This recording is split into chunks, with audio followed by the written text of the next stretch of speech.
When we say place, what do we mean?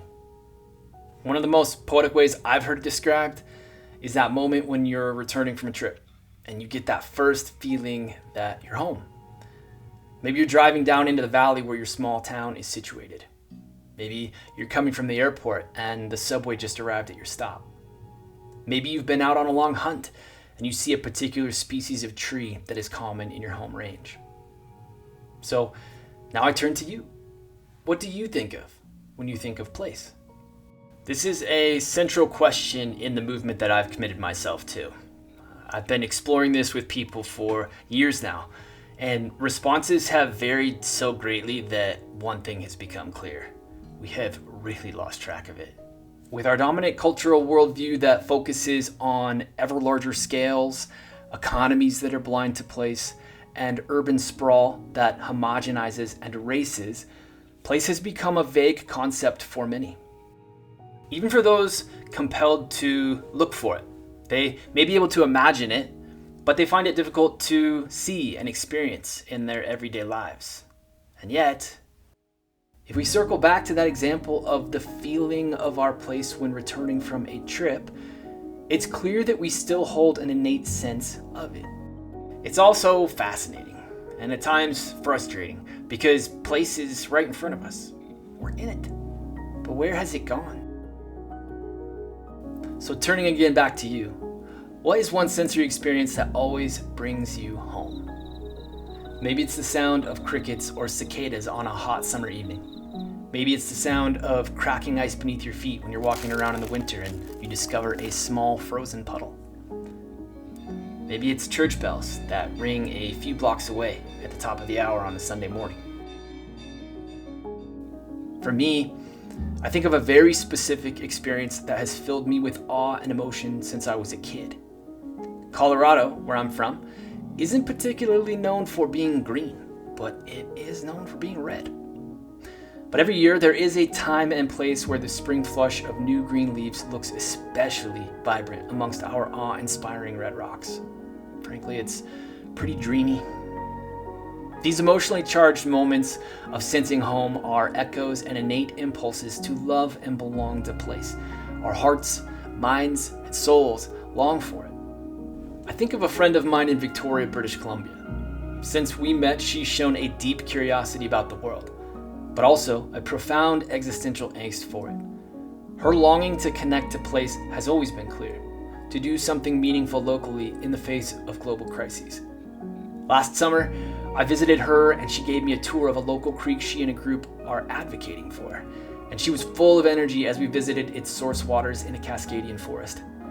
It was clear she was finding life in sharing its story with anybody who would listen.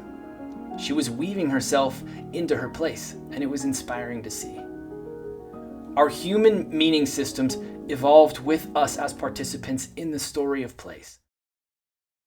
Anthropologist Tim Ingold, in the book The Perception of the Environment, reminds us that human beings don't live in an environment. We live in a world of relationships and processes, stories that emerge from our engagement with place. All of us come from lineages with ancestors who lived in deep relationship with the lands and waters they called home, within tightly woven communities that identified with their places. Belonging to place, or if we are placeless, longing for belonging, is natural to who we are. Indigenous peoples around the world continue to carry this wisdom today, reminding us that place is not just a backdrop, but a living system that humans are meant to be a part of. I share all of this with deep respect. I am still learning how to rightfully express the respect that I feel on a topic I am devoted to, and one that is clearly entangled in so much historical trauma. Places have suffered greatly from things like the colonial era, industrialization, and the global worldview that now dominates. And of course, this suffering has included the people that have held deep relationships with places.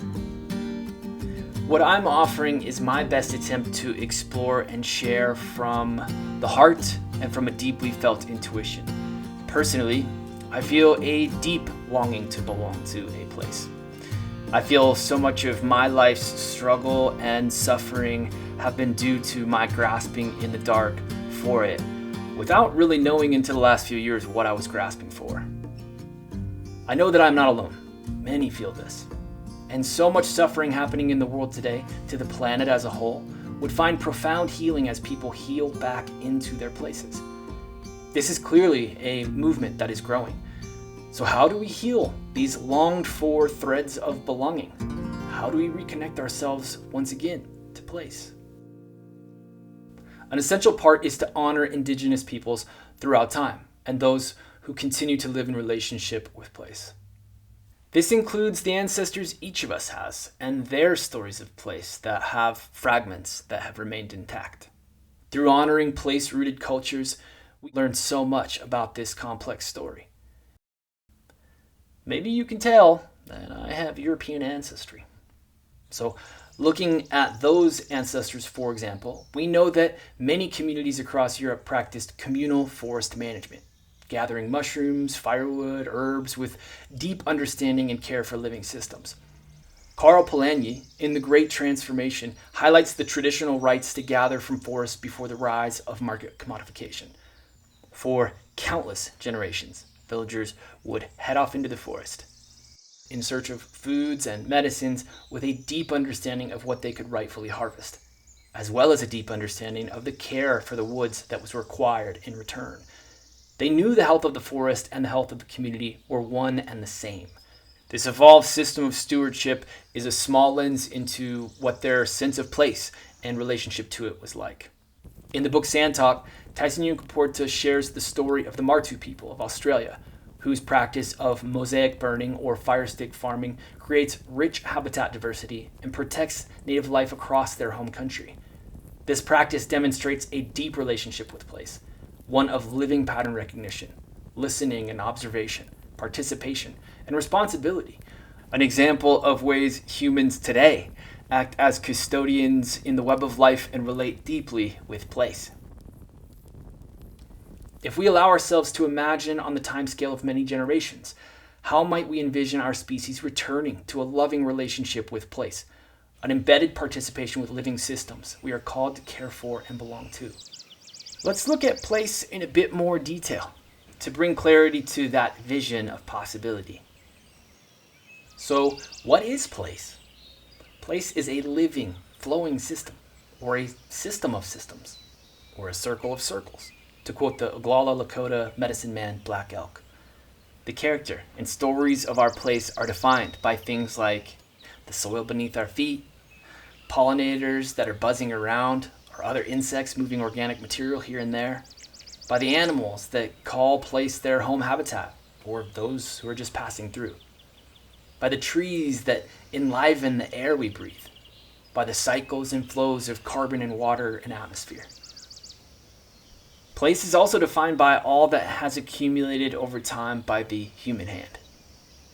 Our neighborhoods, the places we gather, our infrastructure, and how all of that has come to shape the land and waters. Then there is local human history, culture, and identity that greatly shape the character of place and the human experience of it. Even in cities and suburbs, the living systems of place flow all around. In dense human settlements, it's the human cultural ecologies that are most pronounced. Cities are like the rainforests of people, full of a great diversity and abundance of human activity. And if we look closely, even there we can see larger biological systems, like pollinator networks that thread their way through the densest urban spaces. Place is complex and infinite, but somehow, people that belong to a place can know it, like a big extended family, but bigger, with all sorts of different kinds of life. Place shapes us, and in return, we shape it. But today, the vast majority of us are disconnected. Imagine moving to a new city for a job, standing by a local river, not knowing anything about it. You are like a wisp of wind in relation to it. You can feel some good in the brief exchange with its flowing waters, but imagine the relationship you'd have if you grew up with that river and it had sustained you 1,000 times. When we live in ways that are placeless, we miss out on one of the deepest human experiences. Belonging to a living world that shapes who we are and provides a whole new understanding of home. But when we do participate, when we show up in right relationship, something inside us reawakens and we step into a larger intelligence. We discover that we are not separate, but a part of a circle of circles. With a lived experience of being a part of all of that, how might we then respond to the question that we began with? What do we mean by place? When we see place clearly, as living, flowing, nested, and participatory, we can begin to imagine what flourishing local futures might look like. The more clearly we can see and understand those bright possibilities, the more we can feel them together, the more energy and direction we then have in bringing them to life. So, let's continue to learn what it means to rejoin the land of the living, our place. And if we are part of a movement of returning home in a moment of planetary scale disconnection and crisis, maybe, just maybe, we are living into the greatest comeback story of all time. And for today's participatory prompt, share one sensory memory that really brings to life to you the character of your place. Please share in the comments below or on your Facebook or Instagram profile. And if you do so there, don't forget to mention Awakening Lands.